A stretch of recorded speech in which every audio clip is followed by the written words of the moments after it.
Muy buenas tardes nuevamente, queridos espectadores de Lágrimas en la Lluvia. Estamos en esta tarde de domingo dedicando nuestro programa a la transición española y más específicamente a los mitos que este periodo de nuestra historia ha generado en el imaginario colectivo. Faltaba por hacer una primera aproximación al tema el profesor Dalmacio Negro, que previamente le había comentado a María que para él dos de estos mitos que merecían comentario eran los mitos del constitucionalismo y el de la monarquía hispánica. ¿Cuál es el mito del constitucionalismo o en qué consiste ese mito? Vamos a ver. Querido Dalmacio. Pues es el mito de que la Constitución lo arregla todo, sin examinar lo que haya detrás. La Constitución es algo formal, pero no las constituciones socialdemócratas, que son las que imperan, que tienen un contenido material. Entonces, las constituciones, poco a poco, a partir de la Revolución Francesa, se han convertido en formas de planificación de la vida colectiva. Cada vez, sobre todo a partir de la de Querétaro ya, del 17, y la de Weimar, ya es planificar la vida colectiva, es decir, desaparece la libertad política donde hay constitución, de hecho, porque autoriza al poder a una serie de intervenciones y de actos. Y cuando la Constitución es formal, como la de los Estados Unidos, bueno, pues no tiene que ver. Pero estas constituciones no, van a todo.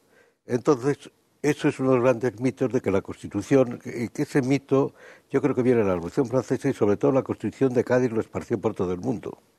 Los constitucionalistas en España estamos viviendo bajo el mito de la Constitución, continuamente.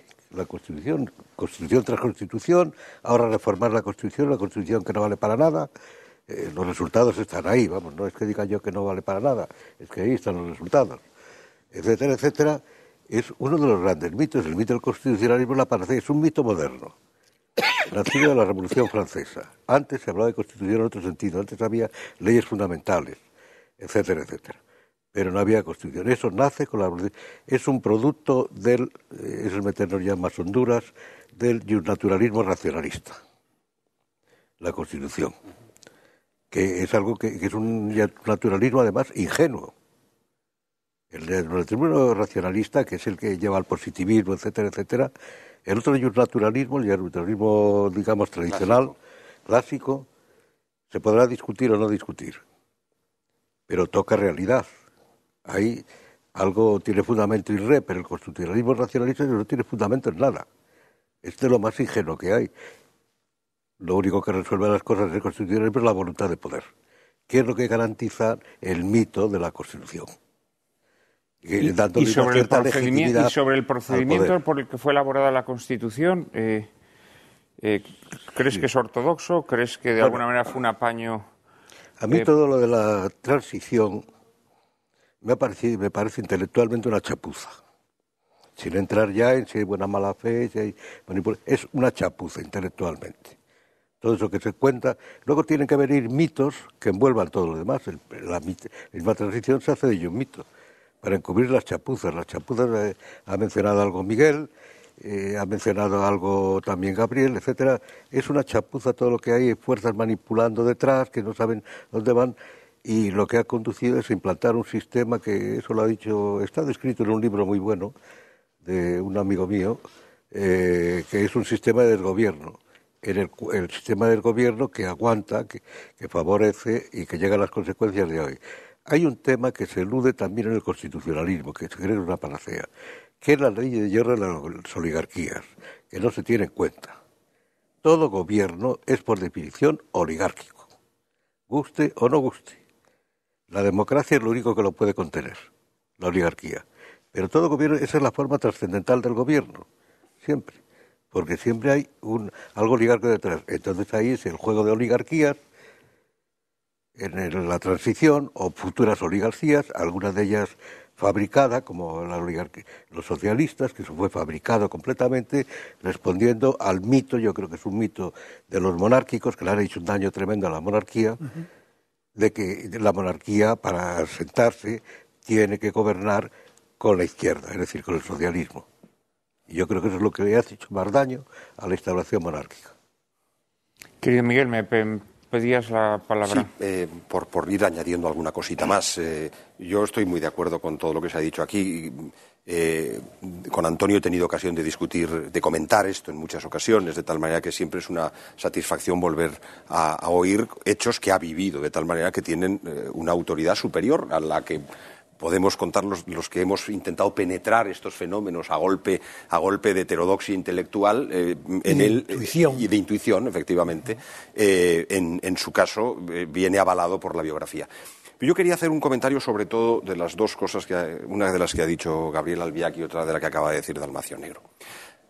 La de Gabriel Albiac es, por así decir, politológica, es decir, porque hace referencia a un hecho que no está en el proceso aparentemente legal o ilegal de la ley para la reforma política, de la Constitución, etcétera. Está al margen. Son el verdadero ejercicio del poder que está detrás de ciertos procesos y que si no se explicita, si no se hace público, si no se cuenta, pues los ingenuos pueden seguir pensando que las cosas ocurrieron como ocurrieron porque verdaderamente pusieron una coma en un artículo, porque, claro, efectivamente, quien quiera seguir aferrado a este tipo de cosas ingenuas es que quiere seguir viviendo en la mentira, pero de una manera consciente. Llega un momento en el que las personas de una cierta madurez o de una cierta formación no pueden seguir permanentemente en esa infancia intelectual y moral, y el mero hecho de seguir en ella de algún modo les acusa culpablemente. Pero este es otro tema. Yo creo que es capital recordar las cosas que acaba de recordar Gabriel Albiac y que en realidad también pone al descubierto cosas que no conciernen solo a este periodo. Desde mi punto de vista, lo que dice Gabriel Albiac, él lo reconduce a este hecho histórico porque es el que estamos discutiendo y porque es del que tiene una referencia concreta que ha aportado, por más que discretamente enmascarando el protagonista de ella. Pero es que esto podemos anticiparlo en el juicio. Probablemente el propio desenvolvimiento del régimen de Franco está varado y tarado en buena medida por un control que no es el que se realiza desde la Dirección General de Seguridad o desde el Palacio del Pardo, sino que efectivamente hay unas fuerzas políticas que superan con mucho las de esta vieja península que estaban detrás del control de una buena parte de los acontecimientos. Lo cual, mientras Franco está instalado, es bastante sencillo mantener el esquema. Cuando aparece el actor principal, en un esquema que gira en torno de ese actor principal, es cuando se hace preciso volver a explicitar esas otras, o que esas fuerzas vuelvan a prolongar ese pacto probablemente previo. A mí me parece de una gran importancia este tema.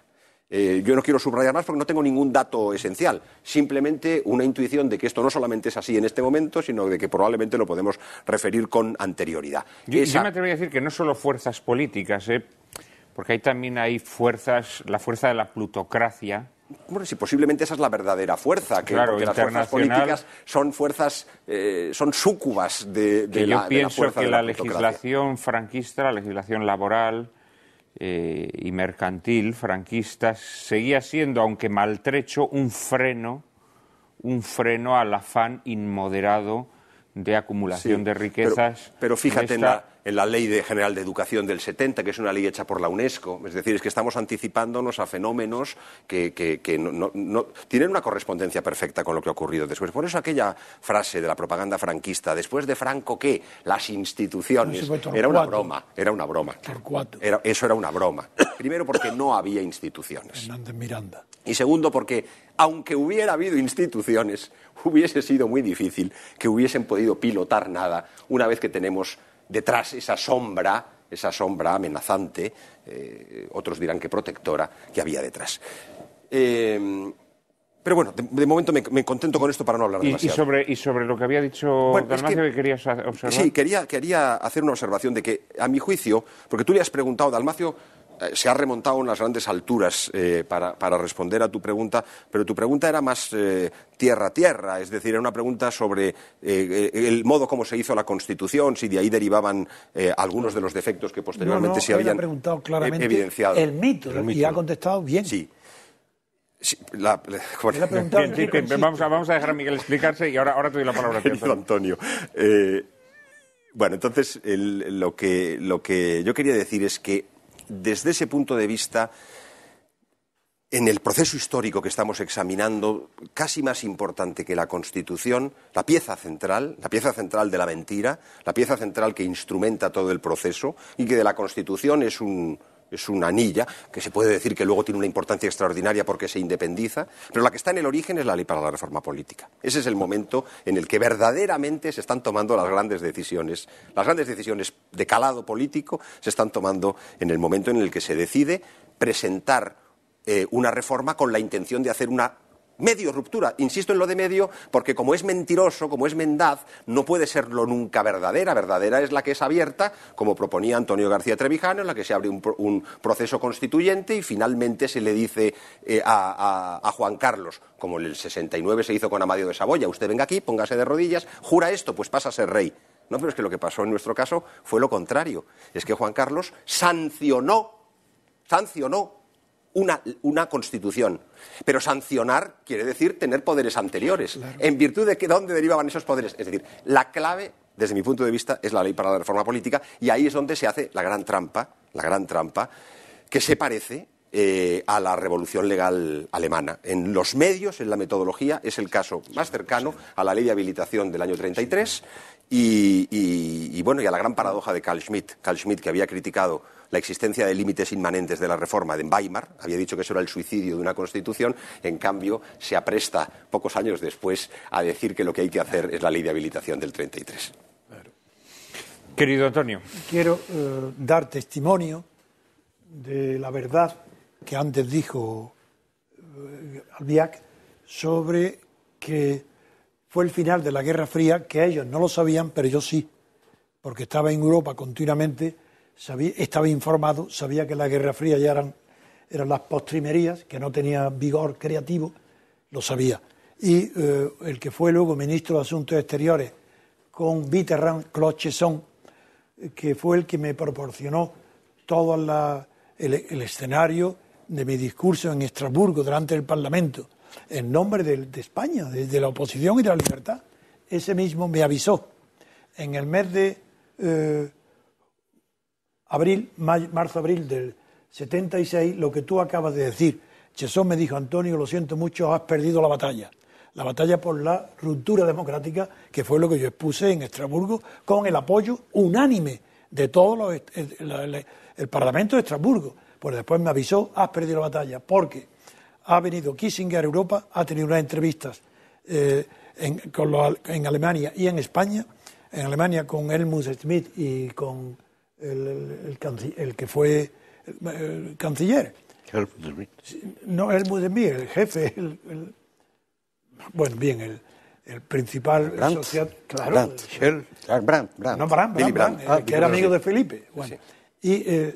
Y que de ese resultado, de esas entrevistas de Kissinger, había salido uno: el apoyo a la reforma en España, lucha a muerte contra la ruptura, lucha a muerte, imposible. Y que había luego tenido entrevistas en España con Juan Carlos y con el embajador americano en Estados Unidos, y que habían acordado eliminarme de la acción política, y eso consta en los papeles que han sido revelados luego.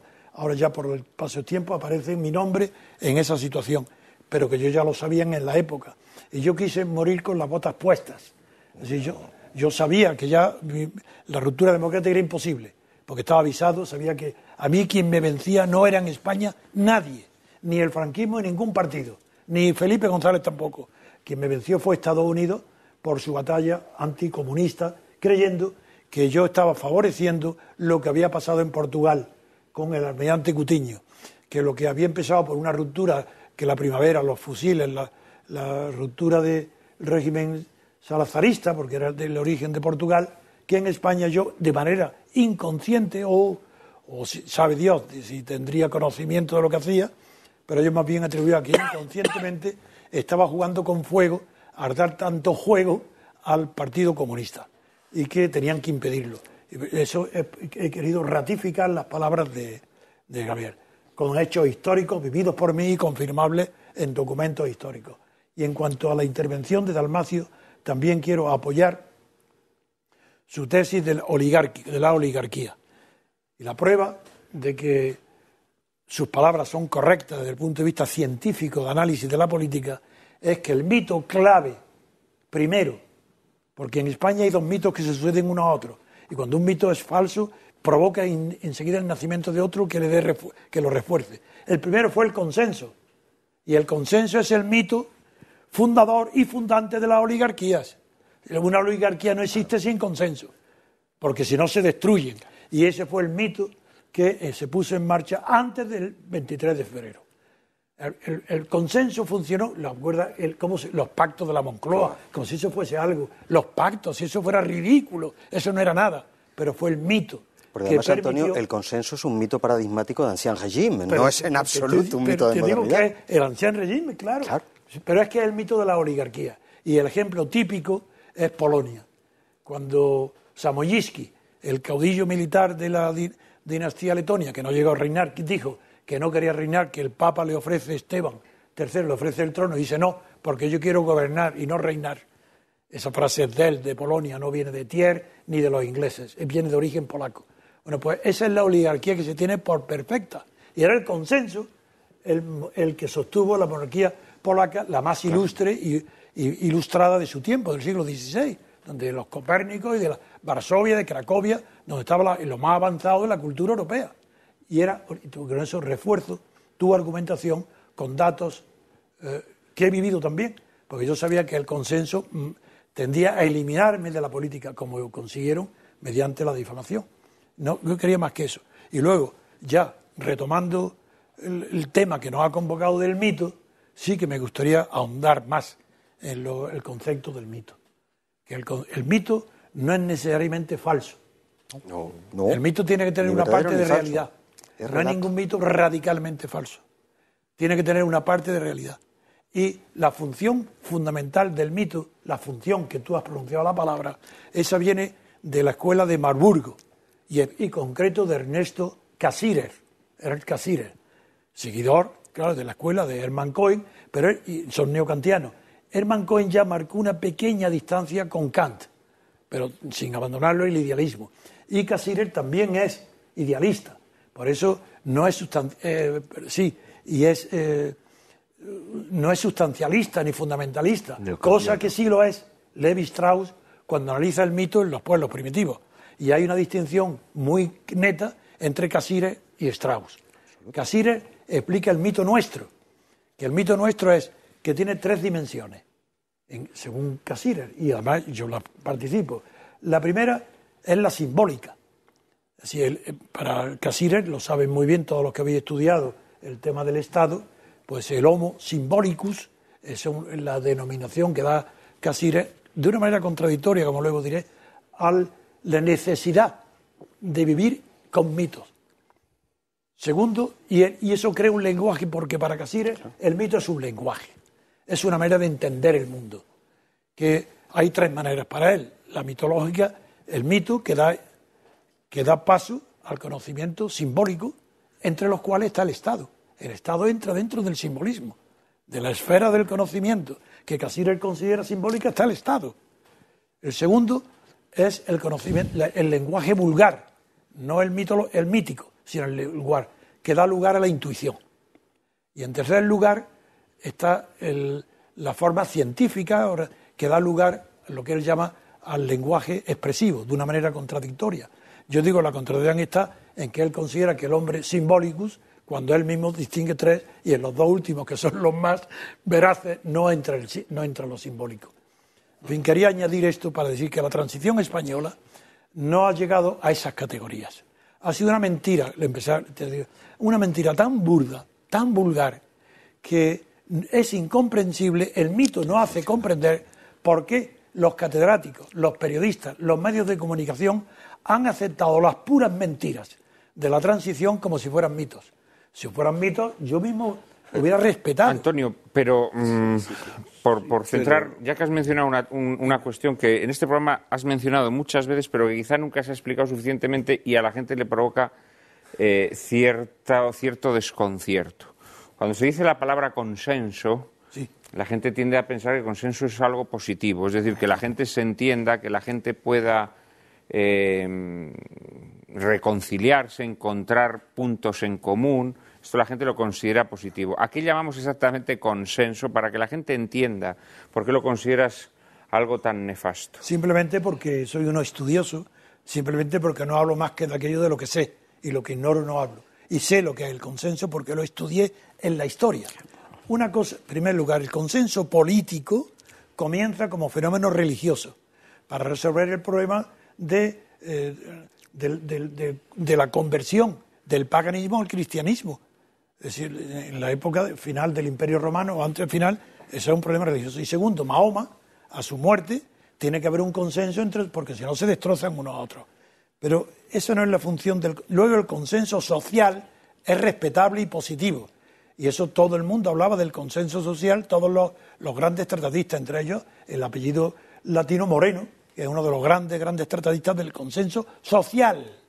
Por ejemplo, que tengamos corbata, porque eso es consenso, eso no requiere voluntad. Bien. En cambio, el consenso político es voluntario, por tanto no es consenso, es mentira.